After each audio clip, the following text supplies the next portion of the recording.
Ebi aboko de. So. Amene hene. Sharp. Na we ye boko. Weekend na ye. Aye na ye papa. We ye bibia bi. Bibia bi. Ashe Boniface.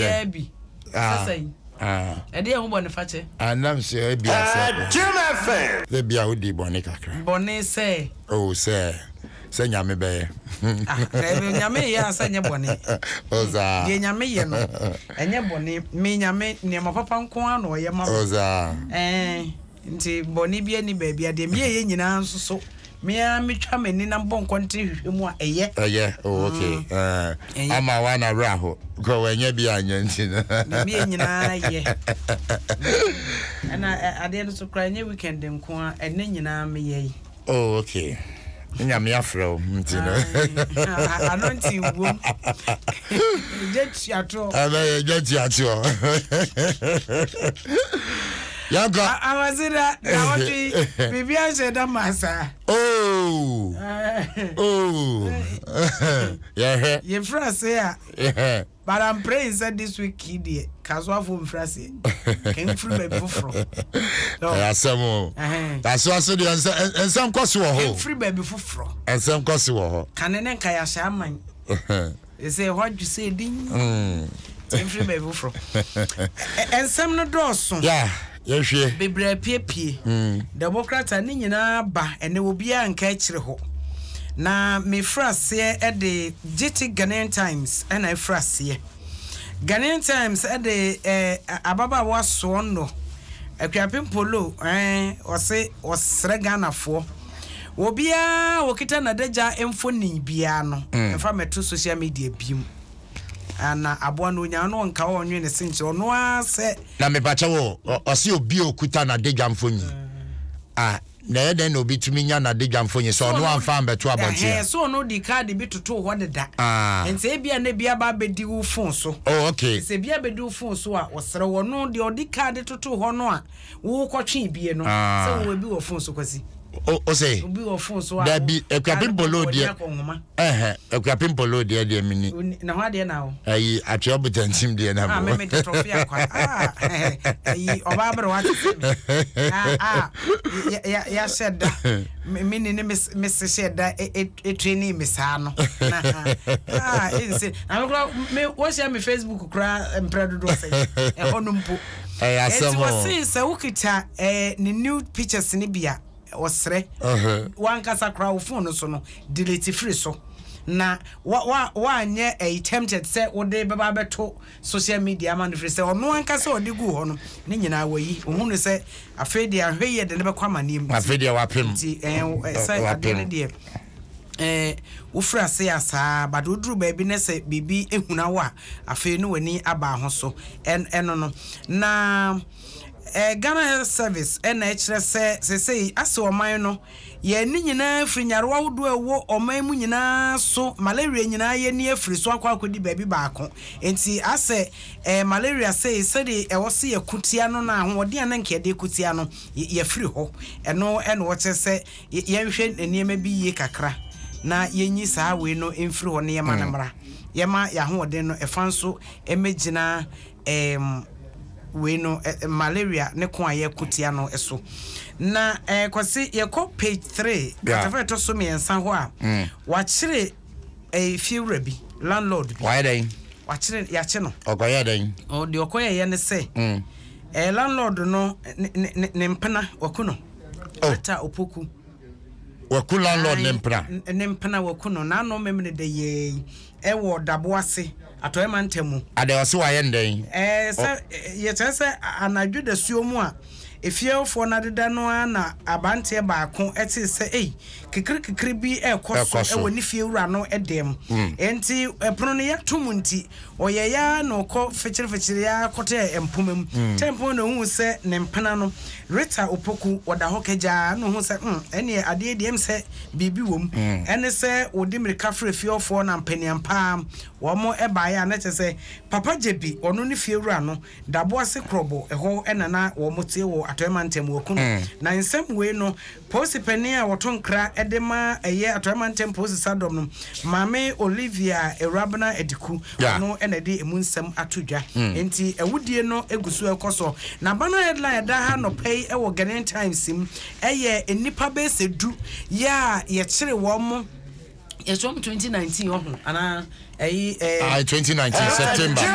who plotters no yeah 2019 September womo say womo epese oman amamoefo emra pa oman ne bu ne sem samra we de eyamamofo sem eno ne samra no mpese womo to ene se womo kotu abayegu say de ye de oman ne mra eso pam ya ye de etentam amamoefo no eno ena ye de etentam eye second fellow the way fellow no crowd say ketwa ketwa we first degree felony treason high treason ena ye de abowo mo na say ye de ka che wo mo no a ye na che say second degree felony ye de abowo mo na say ya san che wo mo biem say we de afa de ya declare wo mo say wo mo ya mamofo a ye de wo mo kwakogina court na emu no ena ene ye se ni padu no mienu ya posifo ya Dr. Benjamin Agbojo eka ho military officers eka ho ena atimemufo nso so ka ho ho na Dr. na ye beche no alajo no so Dr. Macpam ono so eka ho enti bail ya ye de ato omti so 18 million Ghana cedis any bail ya ye de ato omti so eno so the Ghanaian Times anopai wode enam eno no enti ye wie ho amenfa daily guide and twaso daily guide and so amanekroya manusi wa hey eno na wode ababeto dwa say coup plotters rearrested facing high treason charge eno asemo a wode ababeto ha na de wa daily guide mo no pay bi sayanwanwa asemo say ahodwiri dio say de yom kanema mpani John Dramani Mahama wone na eka say wo kire say MPP fo juju edutu what e wo mo a as you MPP for pay juju yeah what e wo mo a this one you say akonya na konfo no che de ne ba e bi oyira kosi ya o ma ye de am pay juju was say 2016 just MPP for nko a no mutu de ye no no nko a no de ye no om side bi ye Ghana fo om de adro ni frefra Ghana fo ni de adro ni sisi wo ma so enti adwuma pa wo ye no wo kire Ghana ni kura adro ni Edro be ya nyeju enti juju fra Ghana fo ani enti oman hu ni njuma pa enti njuma na wo ye Dubai Circle Dubai Terminal 3 ene Accra Digital Center wo se olanchi ni nyina tese wo se nsantrofo kra ka wo kire mo kra no na ye ni ene ya 2016 yeah na 2020 ono so angoji juju ene sa ne no mo da sutu na ne people for ya ne sa wo mo maji akonye nyo mo ne sa de na wan ka be ma ba baji na baby akoda ya no a wo hodwo wo no a wo se a na de ha meda na sa won sa anko bi enti wo se nduro no pa na MPP for de ye no a e de na ba wie ba bia wo wie ya enka Ghana de anya hwe ye to abama wa efrim kanema mpani JJ Rollins abreso ye to abama wa 2 times ne de ede ni a wo betwa no ko ade mutimi to duro enro e de ye ne sa na otwa 1 time yakobo be bisa enti na me de me ya ne say to say yes and trofo nyina duro ni bi fa ye agana fo nyina ba bia and me bisa say support no so nya bi o anya we ne 5 million no so wa free ko no but enti 2016 ever pim 2020 aduro 93 woni medro oh sir and you me before aduro na no adin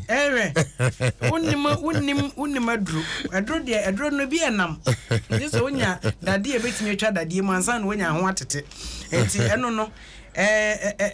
ye de aba daily guide de no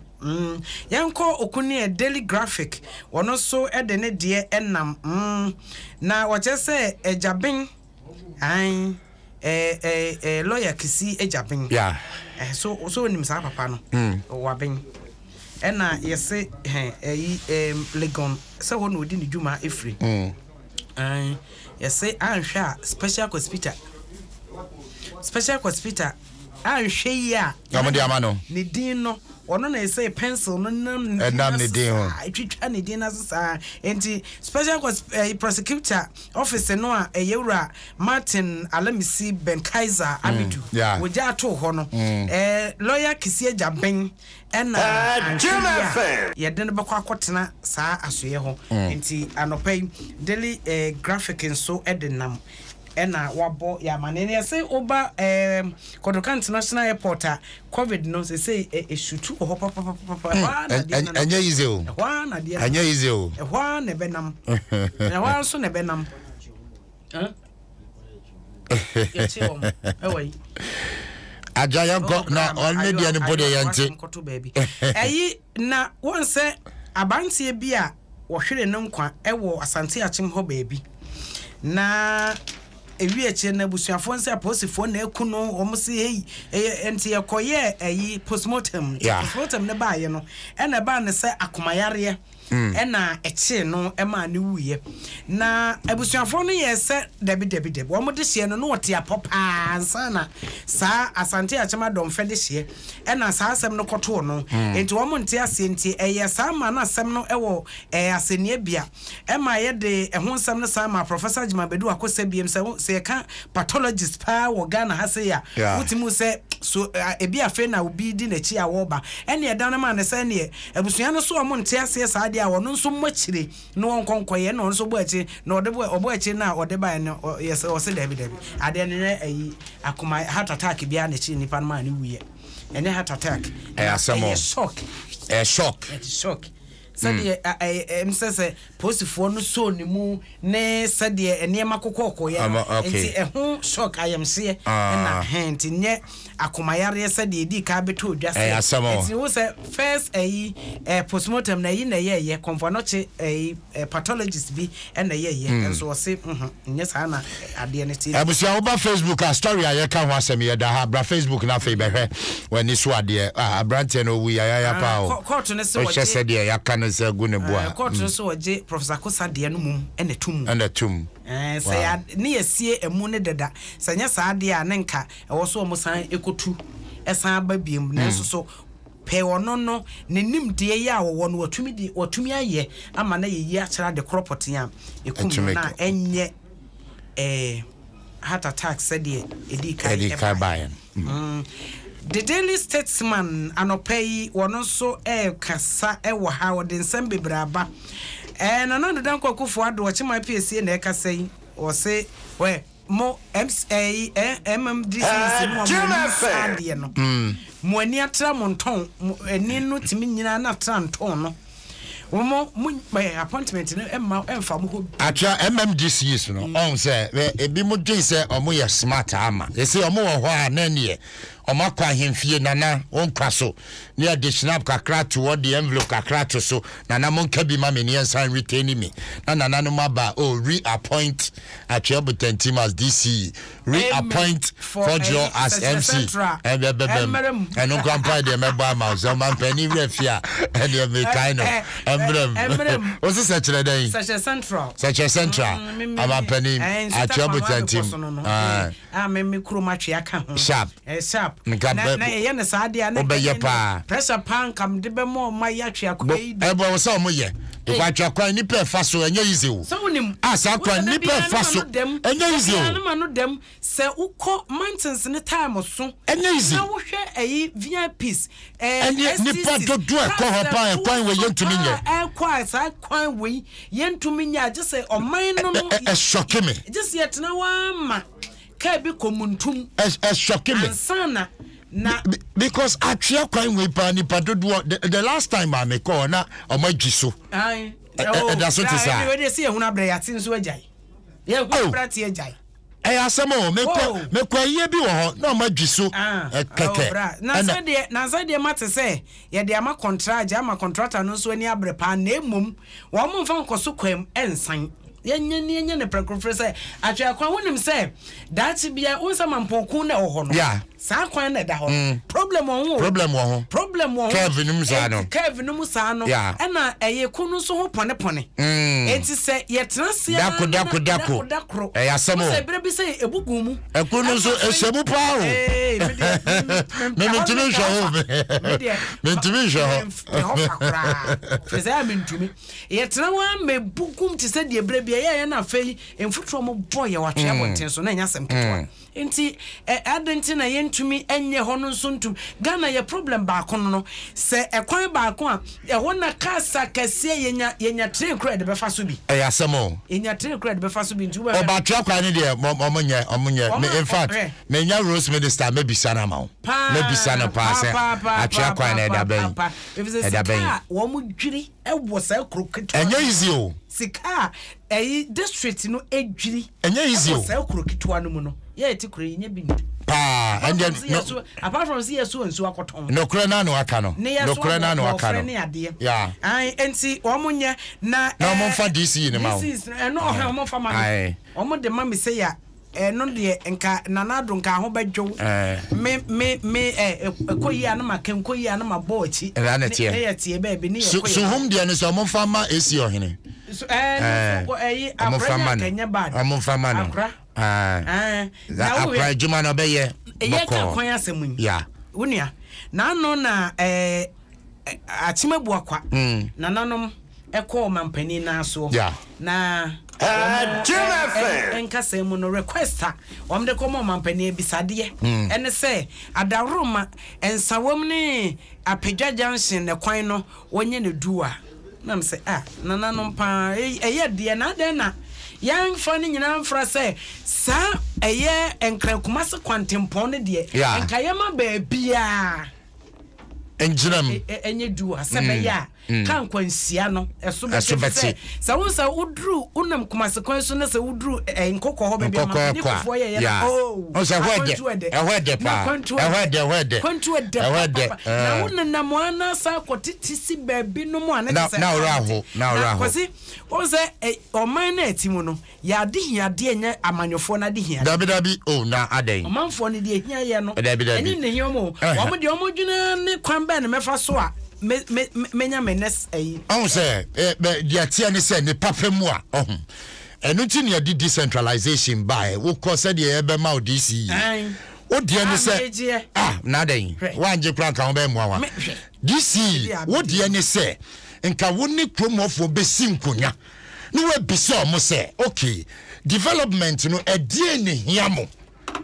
nya say wo tena office adwen na sorry ya makosi school dan wa Debio, when performing simple town hall, exactly, and your school dying, maybe an agency. But one, what team of poets now office because school diner, Ubenyaka Clapper, or Huntino, Mamiko school diner. So assembly members, no. And so di ehwam omna de representing yes no echo and this no so in office on mo a de assemblyman no de beba no se member de beba na no feel say eye community no adinyade but ade ha ya manwofo no say wo man kasa nsi form Dabi. I know see from say na wo there was a this bia and this time no na akoko Frempong ewo Insuta such as Central. Okay. Oh, the guy was a very good, fantastic guy. Baba no ma be din komo no ko ade ba kon so aka na mampani Covid wo de ba na boa meet the press. Yes, that town hall meeting no. No man the DCs. And no make the ministers. And no DCs na what's am ye. Akwakoye bi. It is that breno na DCs no timi ko form ho. Exactly. Ekotie. But say omuntie, e say otene office. Otene office o calculate on say there be me see school down wa ha menya say me ko bie ball ho wa ha menya eno awo. Omun si from ena ye ble. Ye ne ye ble. this is no said your mampene kan ebinum so ani nso ade krokro o da bi na ebi ani nso ade ne bi ani nso ade this is ne bi nso ani nso ade enti say o mampene say de okay wonyi onwiri wo mu nyina no wonfa wo mu a assembly members ne betim no ma ye adwuma enko ai ba bi ko ba bi bebra wo mu assembly members man so ne ntokwanko a na wo mu ko enti wonye ne wonfa wo se enye oyo na wonye ne sama asomdwe mra na wo mu tete chire ya no mo de snap ne ade akofre no unnecessary lobbying no unnecessary lobbying okakwe north ana ehina na isafu se ni eye MP no a yetu no okakwe north oh na Teresa tu no mebo one na Teresa no okakwe north na enkrofo bi wo ne constituency num wo mo friends and chofo isi mu se waya de pa esase ye ma no at least o mampani be appoint ministers ni ade no o man be bi nche na me say I'm for cruise pa na wo mu mutimi corporate votes crab anyway ba ye amasinche na wa lusu sita since 1992 wa lusu enkodi baby eda but say young guy honestly no boy juma of parliament no utie parliamentarians committee level no boy juma na committee level one I want juma me nyina o manfo no boy juma but now say my penny appoint ministers no yen kai no I don't know me sorry no me ya no say I dey so there we pa this agenda we pa the bedding asemo bedding asem because some from the be buy kra nkosi aga na wa David well susi also can tell well asem bedding it is this is no any wo mo ne bebre wo mo ne amanfo ntem nye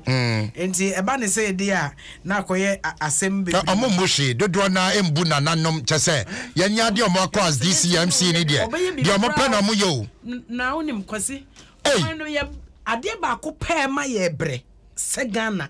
eye ahemfotumi a yaje ni nyina firi wo nsem no enka panse say ahemfo da so otumi eti se first no enka galam say nya si abeduru eyo eye den ya nananom so bi nso so eye bibia ohode nanso nka bebre nso so ede enema begu akwam na no kokrantumi so na me ne eyi boacho awo so no na eyi woni MP we menu bibi me refinity no kasa ne ono ne constituency num no wahene bi wo kro baako bi a egudie wo ho na ohene no wa na se wo mo de license every mineral commission ba se concession we ye de am yes ohene so okay medium no ni how bia asase ne de ye me dia egudie na wo mo ne ya bai dia na emom wo betum asase ne so ansa na wakwakoto agudie na enti deposit a certain amount menu nyina be ye besan e wo bank wo signatories enti wo deposit nza na awie na se masase na wo se katakatania na de ses kana ye na de ses kana be so ye ya na ma fanche papa wo no mo ko ya ma fanche papa wo ko ma bi asemo enti se ye nya himfo binum ti sei betumi aye edi omo na si form yankanya ne se ene achim kwana na no age no amenu bremu adane katenkwan ya kokontasa gusu bremu ben bremu wanwa aja obisi oko achia January nim na contractor bi wo mo kwan no so contractor na your friend no job construction yes your friend job say job say ai enti yesi nkakra akra na mum sika na eni ho enti odwiri su kakra bi ane wajai bosome enan ya chi no no asen aba sa ha na yasem no enti sika no contractor na oye adwuma no sika no ya wode amande na say you take everything into consideration ya man sika no no mfanya adwuma no say I den asam this is MCs we dey ma twa wie me wo mo so pa me kan sa no uwe atwa asem mo kan bi emwa mi o atwa ya beka bo me kura me di mi kuro mu no ya beka bo dan ko ho sa but mountains nti ebinum ho a bosumi bia busumi mienu bi Messi Mountains na ye daily o ye wan crofo dabia sese ne bia nipa wo dabia nipa ho every day cars no Atua Mountains dabia nipa ho enti me kan ne sa me am de me krom kram ntanko ho enti monka bi moame na yenye kwan no se be ya wo chena cars akese yi me de na ya na mesuro no se wo free atwea na sensi tonne ababanko a etomre bi age se emante no kobubu esere ena om de abegu kwan no ansa na car no atumi afaso afraba ena se wo free banko nso efro e de akọ yo so akwa wonya ne atwea na ehọ nso the same thing enti me kan ne say na adura atwea kro ne eyi ateche ne ade de ne fa aja mekama oda ya fancy na me ne hene na ya sorry so enti job yiro ho om sika no mu ntua atwe wom joso wom na gine fa ya adwuma na ho ntia ya joso wom ma me fa chia kese ma Mr. and Mrs. Ohene Asare John